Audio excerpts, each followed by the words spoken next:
మరి intelligent meaning ఏంటి? Intelligence అనేది 2 థింగ్స్ మీద డిపెండ్ అయి ఉంటుంది.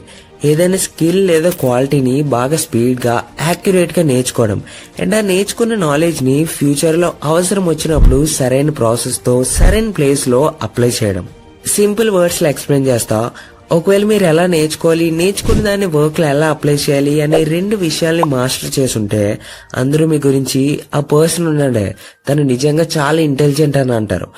ఏదైనా విషయాన్ని నేర్చుకోవడం, అప్లై చేయడం వినడానికి చాలా ఈజీ ఉంటుంది, కానీ 2 విషయాలే ఒక సక్సెస్ఫుల్ పర్సన్ ని నార్మల్ నుంచి వేరు చేస్తాయి.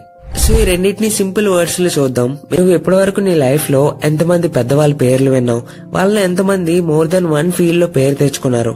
మీకు ఎవరైనా ఎలాంటి పర్సన్ దొరికారా? ఎవరైతే ఫుట్బాల్ లో వరల్డ్ కప్ గెలిచారో అతనే మ్యూజిక్ లో కూడా ఆస్కర్ తెచ్చుకున్నాడు, అండ్ అతనే సైన్స్ లో కూడా ఇన్వెన్షన్ చేశాడు.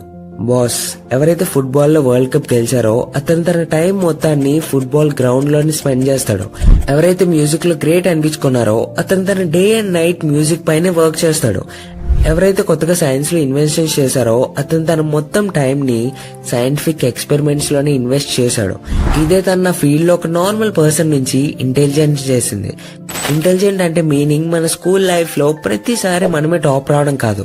ఎవరికైతే ఏదో ఒక ఫీల్డ్ లో మిగతా వారికన్నా ఎక్కువ తెలుసో, మిగతా వాళ్ళకన్నా ఎక్కువ చేసి చూపించగలరో తననే అసలైన ఇంటెలిజెంట్ అని పిలుస్తారు. ఈ వీడియో నచ్చినట్లయితే లైక్ చేయండి, షేర్ చేయండి. ఇలాంటి మరిన్ని వీడియోస్ కోసం ఈ ఛానల్కి సబ్స్క్రైబ్ చేసుకుని బెల్ ఐకాన్ మీద క్లిక్ చేయండి. నెక్స్ట్ వీడియోలో మళ్ళీ కలుద్దాం. Thanks for watching.